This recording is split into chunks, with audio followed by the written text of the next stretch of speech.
आज बात करते हैं बिहार की।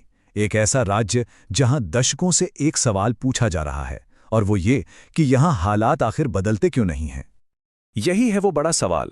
सरकारें आती हैं, जाती हैं, बड़े बड़े वादे होते हैं, लेकिन जो जमीनी हकीकत है वो जस की तस बनी रहती है। तो चलिए आज इसी सवाल की तह तक जाने की कोशिश करते हैं। किसी भी समस्या को समझने से पहले उसकी सच्चाई को जानना जरूरी है। तो सबसे पहले कुछ आंकड़ों पर नजर डालते हैं जो बिहार की असल तस्वीर दिखाते हैं, और ये आंकड़े सच कहूं तो एक बड़े मानवीय संकट की तरफ इशारा करते हैं। सबसे पहले चलिए पैसों की बात करते हैं। बिहार में एक आम इंसान की सालाना कमाई है लगभग 54,000 रुपए। वहीं पूरे भारत का औसत है 1,72,000 रुपए। मतलब 3 गुने से भी ज्यादा का फर्क। ये खाई बहुत बहुत बड़ी है। अब अगर शिक्षा की बात करें तो यहां भी कहानी कुछ वैसी ही है। बिहार में हायर एजुकेशन यानी कॉलेज तक पहुंचने वाले स्टूडेंट्स का प्रतिशत सिर्फ 15% है, जो कि राष्ट्रीय औसत से काफी कम है। और चिंता की बात यह है कि यह फासला कम होने की बजाय बढ़ता ही जा रहा है। और ये जो नंबर है 61%, ये अपने आप में एक बहुत बड़ी कहानी कहता है। ये बिहार में महिलाओं की साक्षरता दर है।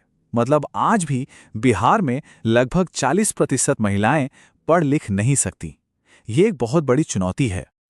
मतलब ये सिर्फ एक दो चीजों की बात नहीं है, ये एक पूरा सिस्टम है जो जूझ रहा है। बिहार में 42% बच्चे कुपोषण की वजह से बौनेपन का शिकार हैं। जहां WHO कहता है कि 1000 लोगों पर कम से कम एक डॉक्टर होना चाहिए, वहीं बिहार में यह आंकड़ा सिर्फ 0.3 है। शिशु मृत्यु दर देश में सबसे ज्यादा है, और आज भी 40% गांव बिना सड़कों के हैं। तो ये तो हो गई जमीनी हकीकत। ये वो मुद्दे हैं जिन पर बात होनी चाहिए। लेकिन जब चुनाव आते हैं तो बातें किन चीजों की होती हैं? चलिए देखते हैं कि हकीकत और चुनावी तमाशे में कितना बड़ा फर्क है। मुद्दे होने चाहिए थे शिक्षा, स्वास्थ्य, रोजगार, पर बहस किस पर होती है? जातीय समीकरण पर। किस जाति के कितने वोट हैं? मुफ्त राशन और बिजली की राजनीति पर। धर्म के नाम पर वोटों को बांटने पर। कौन किसके साथ गठबंधन करेगा, और आखिर में दिल्ली का बादशाह कौन बनेगा? असली मुद्दे कहीं खो जाते हैं। और ये बात इस एक लाइन में पूरी तरह से सामने आ जाती है कि असलियत यह है कि बच्चा मर रहा है, औरत मर रही है, नौजवान बेरोजगार घूम रहा है, लेकिन टीवी पर, अखबारों में चर्चा किस बात की है कि किस नेता को कौन सा टिकट मिला। तो सवाल उठता है कि अगर असली मुद्दा नेता नहीं है, चुनाव के मुद्दे नहीं हैं, तो फिर समस्या की जड़ है क्या? आखिर ये सब हो क्यों रहा है? और इसका जो जवाब इस विश्लेषण में दिया गया है वो थोड़ा चौंकाने वाला है। कहा गया है कि असली मुद्दा नेताओं में नहीं बल्कि हम में है, वोटर्स की चेतना में है। समस्या हमारी सोच और हमारे मूल्यों में है। इस बात को गहराई से समझने के लिए पहले ज्ञान का मतलब समझना होगा। ज्ञान वो ढाल नहीं है जिससे हम अपनी पुरानी गलत सोच को बचाते रहें। नहीं, ज्ञान तो उस आरी की तरह है जो हमारी गलत धारणाओं और मान्यताओं को काटकर अलग कर दे। इसे और अच्छे से ऐसे समझाया गया है, ज्ञान आग है। एक ऐसी आग जो हमारे अहंकार को, हमारी गलत धारणाओं को, हमारी जिद को जलाकर राख कर देती है।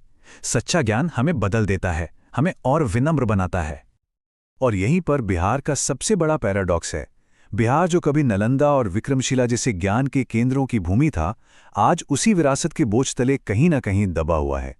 एक ऐसा भ्रम पैदा हो गया है कि हम तो पहले से ही ज्ञानी हैं, हमें कुछ नया सीखने की जरूरत क्या है? और यही सोच आत्मसुधार के रास्ते में सबसे बड़ी रुकावट बन गई है। तो अगर समस्या इतनी गहरी है, इतनी ज्यादा लोगों की चेतना और सोच से जुड़ी हुई है, तो फिर रास्ता क्या है? ये बदलाव आखिर आएगा कैसे? तो कौन लाएगा ये बदलाव? क्या कोई नेता? नहीं। कोई इंजीनियर जो सड़कें और पुल बनाए? नहीं। कोई डॉक्टर जो अस्पताल खोले? वो भी नहीं। क्योंकि ये समस्या ईंट और गारे की नहीं बल्कि सोच और मूल्यों की है। इसका जवाब है, बिहार को एक टीचर की जरूरत है, एक शिक्षक की, एक ऐसा इंसान जो लोगों की सोच में एक बुनियादी क्रांति ला सके।